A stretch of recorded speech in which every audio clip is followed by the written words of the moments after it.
Bienvenue sur ma chaîne YouTube. L'univers de la mode, qui vend du rêve, tiendrait-il plutôt du cauchemar? En 2006, avec le couturier star Karl Lagerfeld et de jeunes mannequins, dont Mélodie Wilbert, élue Miss France 95, nous évoquions déjà les dangers en tout genre qui les guettaient, d'autant que les nouveaux arrivants étaient et sont des adolescents et des adolescentes. Abonnez-vous, c'est gratuit, commentez et partagez les vidéos. Karl Lagerfeld, l'un de nos plus grands couturiers. Aurélie, qui est à vos côtés, qui est mannequin. Vous avez quel âge, Aurélie? 23 ans. 23 ans. Vous êtes étonnée, vous, parce que vous venez d'entendre par le marché des personnalités? Pas spécialement, c'est vrai qu'on utilise... Parce que vous en faites partie. Tout à fait, et c'est vrai qu'aujourd'hui, on utilise énormément l'image des gens pour vendre, c'est évident. Enfin, les gens veulent bien, je veux dire. Oui, personne n'est forcé. Hein. Et en général, ça commence à 14 ans maintenant. C'est les mères qui vendent les filles. Hein. Et vous en faites partie de ce marché des personnalités? Je ne suis pas une mère, je ne fais pas partie de ça. Mais je fais partie des utilisateurs parce que l'image aujourd'hui de la mode se fait comme ça. C'est par le visage des filles qu'on exprime ça. Mais j'aime pas beaucoup qu'on parle de marché parce que c'est un marché basé sur l'injustice. Il y a où ça marche, il y a là où ça ne marche pas. Donc c'est très difficile à dire. Hein. Mélodie, vous avez 29 ans. Oui. Mannequin. On dit mannequin ou mannequin? Moi, je dis mannequin, je crois qu'on dit mannequin. Vous n'êtes toujours pas féminisé. Oui, on dit ça d'une fille qui est mauvaise, on dit oh, c'est une mauvaise mannequin. Il ne faut jamais dire ça. Donc c'est péjoratif. Ah oui, ah non, c'est horrible comme expression. Et donc Aurélie, vous pensez qu'on peut tout à fait s'en sortir dans ce métier? Oui, pourquoi pas. Mais bon, c'est vrai que tout le monde n'a pas forcément l'opportunité, les bonnes rencontres, ni même le physique qui correspond au marché actuel, c'est tout. Donc on peut résister à cet univers où comme l'argent coule à flot, si je comprends bien ce qu'on nous raconte, la drogue aussi circule pas mal. La drogue, c'est beaucoup un lieu commun. Oui. La drogue, je veux dire, on a trouvé, cette pauvre Kate, on l'a prise en flagrant délit, mais la drogue, c'est une perversion du système, mais ça n'est pas une mécanique du système.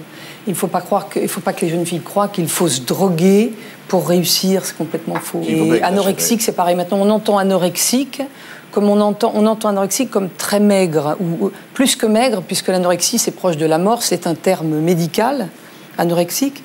Et en fait, par exemple, il ne viendrait à l'idée de personne de dire que Audrey Hepburn, qui mesurait 1m70 et qui pesait 49 kg, était anorexique. Il y a un phénomène morphologique. Les nouvelles filles, les nouvelles générations, elles sont étroites comme ça. Elles sont construites comme ça. Les Russes, c'est inimaginable. Les filles comme Anna Soprova, on se dit c'est pas possible. Et pourtant, elle n'est pas maigre, mais elles sont étroitissimes. Il n'y a vraiment pas d'autre mot. C'est très étrange. Il y a une Brésilienne qui a 14 ans qui s'appelle Solange, mais elle est comme ça. C'est un nouveau mot. Ça n'est pas mon cas. On ne dit plus très maigre, on ne dit plus anorexique, on dit étroitissime. Elles ont une morphologie différente qui fait lunaire par rapport à l'idée de la belle fille de la rue. Mais c'est comme ça. C'est ça que les gens veulent pour la mode, pour la photo, pour l'image que ça doit représenter aujourd'hui. Mais ça demande, je vais demander quand même à Mélodie, est-ce que vous avez fait attention? Est-ce que ce sont des privations? Et qu'est-ce que vous avez vu autour de vous? Non, enfin, sûrement une bonne nature à la base. Je veux dire, je fais un minimum attention, mais bon, pas plus que ça. Mais c'est vrai, moi j'ai vu plein de filles qui mangeaient une pomme le midi, une soupe le soir, donc c'est forcément une frustration. On restreint son corps au maximum et forcément, à un moment donné, le peu qu'on mange en surplus, c'est des prises de poids. Donc ça entraîne aussi, on est fatigué, on est de mauvaise humeur. Donc des amphétamines, des drogues pour tenir le coup. C'est ça qui peut entraîner, oui, aller jusqu'à la cocaïne et tout ça. Enfin pour certaines en tout cas. Alors pour vous présenter quand même Aline Soulier, je veux rappeler qu'avant d'ouvrir votre propre agence de mannequins, vous avez donc... était l'agent de grands top modèles, Claudia Schiffer, Karen Mudler, oui, Karen, voilà, Eva Herzigova aussi, bien sûr. Et alors, pourquoi vous avez, et beaucoup d'autres que vous avez aussi découvertes, mais pourquoi vous avez décidé de fermer votre agence, de tourner le dos à l'univers de la mode? C'est ça qui m'intéresse. J'ai eu envie de faire autre chose. Je crois que c'est personnel.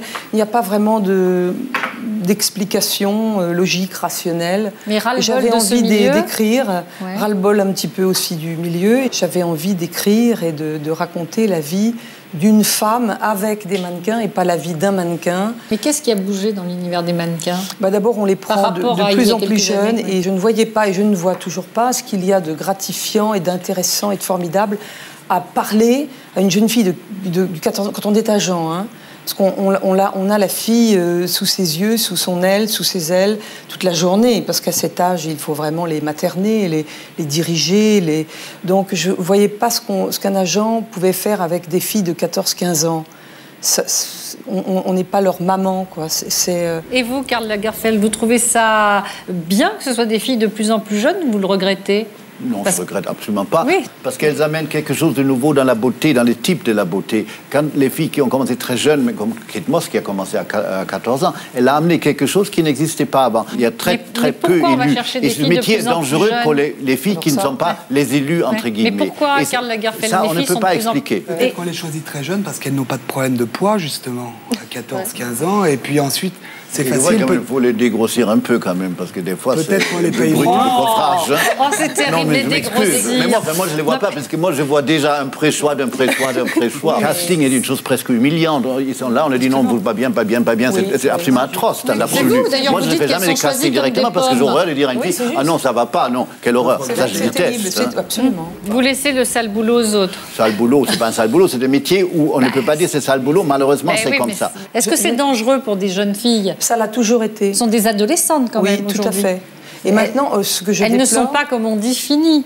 Tout à fait. Effectivement, ça peut être dangereux parce qu'il y a plein de traquenards. Elles voient une espèce de vie qui peuvent les sortir de l'école, des parents et tout ce qui est un peu emmerdant dans la vie. Et tout d'un coup, il y en a une qui, on ne sait pas pourquoi, qui vendait des légumes sur un marché en Saint-Pétersbourg et qui devient la plus grande star, comme Natalia, qui épouse un milliardaire et tout. Mais ça n'existe pas deux fois. Il ne faut surtout pas penser que c'est un phénomène qui court les rues. Aurélie, Mélodie, vous avez commencé votre métier de mannequin à quel âge? Moi, assez tard, hein, j'avais 20 ans. 20 ans?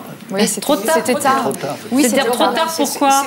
Pas pour travailler, mais pour être dans ce métier, comme une Kate Moss. Parce que Kate Moss, elle a plus de 30 ans. Aujourd'hui, elle reste unique, irremplaçable. Les gamins de 15 ans veulent ressembler à Kate Moss. Ne me demandez pas pourquoi. Et là, c'est quelque chose qu'on ne peut pas expliquer. De toute façon, elles sont pratiquement, c'est terrible, mais presque en dehors, entre guillemets, du marché. À 25 ans, on est déjà âgé, non? Non, mais moi, je ne pas du tout au contraire. Par exemple, moi, j'ai des filles comme Elena Kirstensen qui doivent avoir 38, 40.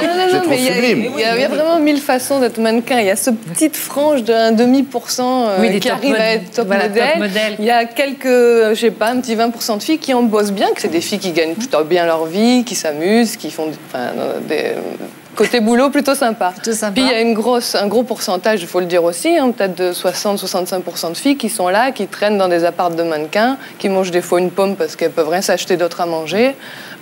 Qui viennent de pays où c'était la misère, donc c'est un peu plus sympa en France et elles n'ont pas envie de repartir. Et entre les filles des pays de l'Est, il y a énormément de filles, il n'y en a pas tant qui travaillent, il y en a beaucoup qui traînent là, quoi. Donc, c'est vrai que ce monde est à la fois extravagant, très attirant et très cruel. Parce que c'est quand même le seul métier que je connaisse, à mon sens, où on dit à une jeune fille qui est plus belle que la majorité des jeunes filles, t'es moche, ou on s'entend dire en tant qu'agent, qu'est-ce que c'est que ce boudin que tu m'as envoyé, on s'entend dire des choses comme ça, en tant qu'agent, et les filles aussi l'entendent. Aurélie, qu'est-ce qui vous a attiré, vous, dans le métier? Ça m'est arrivé complètement par hasard. J'étais dans une foule à la Technoparade et il y a un photographe qui est venu me voir et qui m'a dit est-ce que tu veux participer à ce casting? Et puis c'est comme ça que ça a commencé. Et on vous demande beaucoup de transformation physique ou pas? L'une et l'autre, est-ce qu'on vous a demandé des opérations de chirurgie esthétique ou de faire attention? Non, on ne nous le demande pas, mais on peut nous créer des complexes. C'est-à-dire, si on fait 10 castings où on nous dit vous n'avez pas assez de poitrine ou vous avez un peu trop de hanches, ça peut nous venir dans le cerveau. Et vous l'avez fait l'une et l'autre? Vous avez fait quelque chose? Non, mais c'est dur de résister. Vraiment, ça crée des... Mais je pense que les mannequins sont les filles les plus complexées du monde. C'est un truc de dingue. C'est-à-dire qu'elles sont connues pour être les plus jolies filles. C'est vrai. Une sacrée concurrence. Mais oui, mais c'est... Les jolies filles, belles femmes, ça ne joue pas dans ce métier. C'est encore des critères plus compliqués que ça.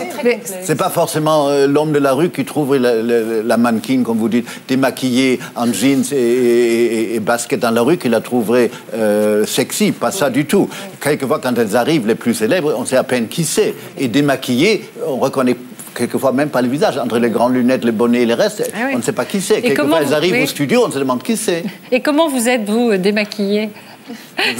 À part la poudre qu'on m'a mis ici, j'ai rien sur la figure, donc ça va. Hein. Sans le look, sans les gants, sans les lunettes.